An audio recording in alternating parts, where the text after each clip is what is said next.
Assalamualaikum warahmatullahi wabarakatuh. Perkenalkan, nama saya Sekar Cindenagari. Saya perwakilan kelompok dari kelompok 2 Sosiologi. Di sini saya akan memperkenalkan teman-teman sekelompok saya. Yang pertama ada Saskia Hoirunisa. Yang kedua ada Muhammad Hazal Hamzah. Dan yang ketiga ada Rajendra Valenza. Di sini kami akan menjelaskan materi yaitu bentuk kearifan lokal dari Bali. Yang pertama ada pengetahuan lokal, yang kedua ada nilai lokal yang akan dijelaskan oleh Saskia, yang ketiga ada pengetahuan lokal yang akan dijelaskan oleh Hazel, yang keempat ada sumber daya lokal yang akan dijelaskan oleh saya sendiri, dan yang kelima atau yang terakhir yaitu mekanisme pengambilan keputusan lokal yang akan dijelaskan oleh Allen. Silakan disimak ya teman-teman. Cekidot. Halo, saya akan menjelaskan kearifan lokal Bali. Kearifan lokal itu adalah sebuah kekayaan budaya suatu daerah yang banyak mengandung nilai-nilai luhur, pandangan hidup, kebijakan, dan kearifan menjalani kehidupan. Pertama, saya akan menjelaskan yang pertama dari pakaian adat Bali. Apa aja sih? Yang pertama ada payas agung Bali. Baju adat Bali yang lengkap dan mewah adalah payas agung. Dahulunya pakaian ini digunakan untuk kalangan brahmana, ksatria, waisa, dan waisa. Baju ini sekarang digunakan oleh pengantin. Kenapa? Warnanya juga cerah sehingga menceritakan kebahagiaan dan kegembiraan. Jadi pakai jadi gaun pengantin dalam upacara pernikahan. Yang kedua, payas madya adalah pakaian adat tingkat menengah. Biasanya pakai dalam upacara potong gigi dan ngidih. Yang ketiga, payas alit atau payas nista adalah baju adat Bali yang paling sederhana dan bisa dipakai sehari-hari termasuk upacara adat harian di pura. Yang kedua, ada rumah adat Bali. Ada angkul-angkul. Angkul-angkul adalah bagian dari rumah khas Bali yang berfungsi sebagai pintu masuk. Bangunannya mirip dengan gapura dan di bagian depan rumah ciri khas bagian atau atap yang dibuka dengan ukiran tradisional.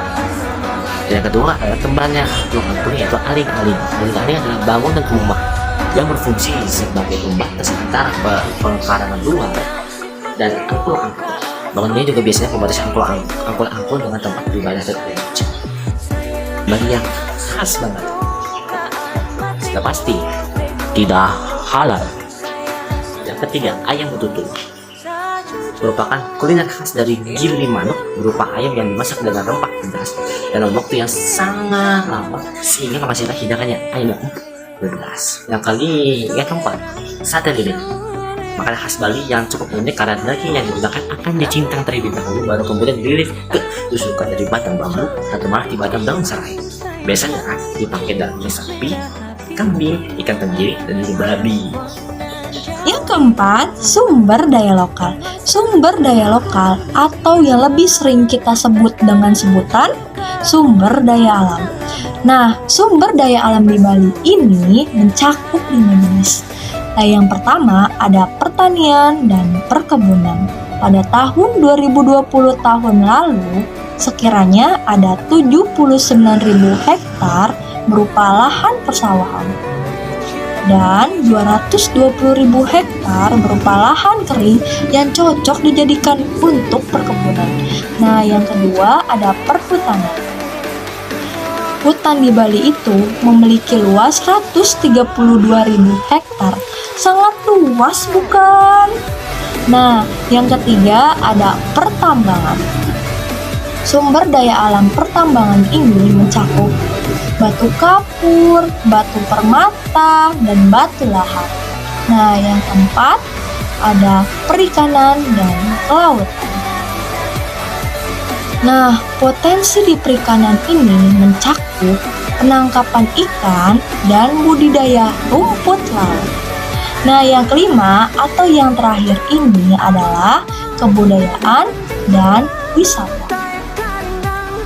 Keragaman hayati, keindahan alam, dan kekayaan budaya menjadi poin yang mendukung untuk sektor pariwisata. Sekian dari saya dan akan dilanjutkan oleh Alen. Selanjutnya saya akan membahas tentang mekanisme pengambilan keputusan atau hukum-hukum yang dianut oleh masyarakat Bali. Bisa disebut juga hukum adat Bali. Nah, seperti yang kita tahu, hukum di Indonesia terbagi akan dua bentuk. Yang pertama, hukum tertulis dan hukum tidak tertulis. Hukum adat ini masuk ke hukum tidak tertulis. Jadi, hukum adat ini bersifat privat. Jadi bisa mengandung unsur agama dan tidak tertulis dalam perundang-undangan yang ada di Indonesia.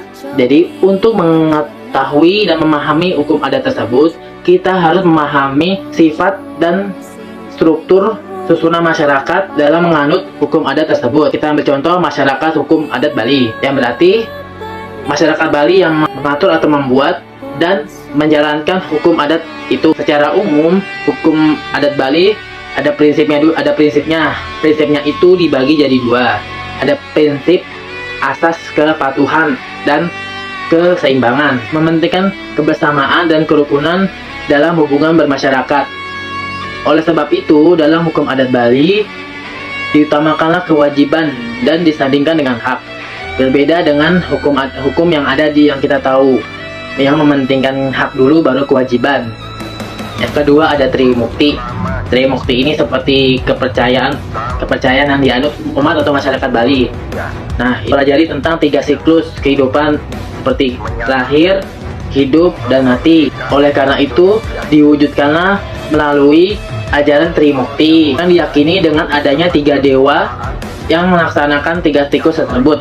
Yang pertama ada Dewa Brahma yang menciptakan atau membuat. Lalu ada Dewa Wisnu yang menjaga atau memelihara. Yang ketiga ada Dewa Siwa yang malaikat Israel yang mengembalikan ke asalnya. Kepercayaan terhadap 3 dewa tersebut diwujudkan dalam keberadaan 3 pura yang selalu ada dalam desa Prakarman. Lanjut, nah 3 pura itu ada nama-namanya. Yang pertama Pura Desa itu punya Dewa Brahma. Lalu ada Pura Kusen punya Dewa Wisnu. Lalu yang terakhir ada Pura Dalem itu punya Dewa Siwa. Pura ini disebut juga dengan Kayangan 3 atau Kayangan Desa. Di samping kepercayaan terhadap Trimukti ini, ada beberapa prinsip kehidupan yang dianut oleh masyarakat Bali, seperti Trihita Karana. Maknanya itu 3 penyebab kebahagiaan. Yang maksudnya itu, jadi kayak keseimbangan hubungan antara manusia dengan Tuhan.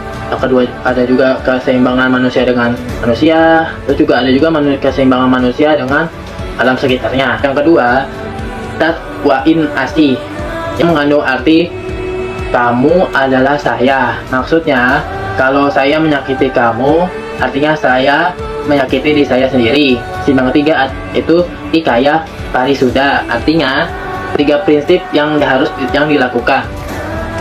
Seperti berpikir yang baik, berbuat yang baik, lalu berbicara yang baik. Selanjutnya adalah pengetahuan iklim di Bali, yang dimana Bali ini memiliki iklim yang tropis serta hangat dan juga lembab. Sepanjang tahun, Bali hanya memiliki 2 musim, yaitu musim hujan dan juga musim kemarau. Jenis flora faunanya, seperti yang pertama adalah melati Bali. Dilansir dari laman Dinas Kebudayaan Provinsi Bali, salah satu flora khas Bali adalah melati Bali atau dikenal juga dengan nama kesindang. Nah, tanaman ini itu memiliki ciri khas berupa aroma yang kuat dan juga mampu untuk tumbuh di berbagai daerah dataran, mulai dari dataran rendah hingga dataran yang tinggi. Yang selanjutnya yaitu bunga jempiring. Bunga jempiring atau yang biasa juga dikenal dengan sebutan bunga kaca piring adalah bunga yang menjadi maskot kota Denpasar. Bunga ini memiliki warna yang putih, jernih dengan mahkota bunga yang bertumpuk dengan cantik. Selain indah untuk dilihat, bunga jempiring juga memiliki wangi harum sehingga banyak orang yang menggunakannya dalam prosesi untuk sembahyang. Selain itu, daun jempiring juga dipercaya bisa mengobati berbagai macam penyakit, termasuk demam. Dalam kepercayaan masyarakat Bali, warna bunga jempiring yang putih dan bersih menjadi lambang kesucian serta kejernihan pikiran. Yang selanjutnya adalah jalak Bali. Nah, jalak Bali ini burung yang pengicau berwarna putih, merupakan satu endemik yang hanya dapat ditemukan di Pulau Bali bagian barat. Jalak Bali ini termasuk ke dalam hewan yang langka sehingga pemerintah terus menggalakkan konservasi burung yang eksotis ini. Yang selanjutnya adalah rusa timur. Rusa timur adalah hewan endemik di Pulau Bali yang terkenal sebagai hewan yang sensitif. Selain itu, mereka juga memiliki indera pengenderaan yang cukup tajam. Rusa Timur tidak suka tempat yang tinggal diusik oleh manusia. Oleh karena itu, hewan ini terkenal sebagai hewan yang sensitif sehingga kamu akan jarang menemukan hewan ini di tempat yang terbuka. Yang selanjutnya adalah kondisi atau letak geografi. Letak geografi Pulau Bali meliputi beberapa batas laut dan batas daratnya. Batas laut Pulau Bali meliputi sebelah utaranya Laut Bali, sebelah selatannya Samudra Hindia, sebelah timurnya adalah Selat Lombok, dan sebelah baratnya adalah Selat Bali. Demografi Bali memiliki 2,17 juta penduduk Bali berjenis kelamin laki-laki dan 2,15 juta jiwa perempuan. Nah, untuk nilai lokalnya kayak seperti Trihita karena berasal dari Tri yang berarti 3, Hita yang berarti kebahagiaan, dan Karana yang berarti penyebab. Dengan demikian, Trihita Karana berarti 3 penyebab terciptanya kebahagiaan seperti yang sudah dijelaskan oleh Allen. Trihita Karana harus ditanamkan dalam kehidupan individu, yaitu bakti kepada Tuhan, mengabdi pada sesama sesuai dengan swadharma atau profesi bakat masing-masing, dengan saling menghormati dan saling menyayangi berdasarkan yatnya, dan menjaga kelestarian alam. Yang kedua adalah karma. Nah, yang seperti kita tahu bahwa hukum karma ini mempercayai bahwa segala hal yang telah kita lakukan akan berbalik kepada kita, baik yang baik atau yang buruk, sehingga hukum ini mengajarkan kita untuk terus berbuat baik agar tidak menerima balasan yang buruk dari kehidupan. Seperti itu. Terima kasih.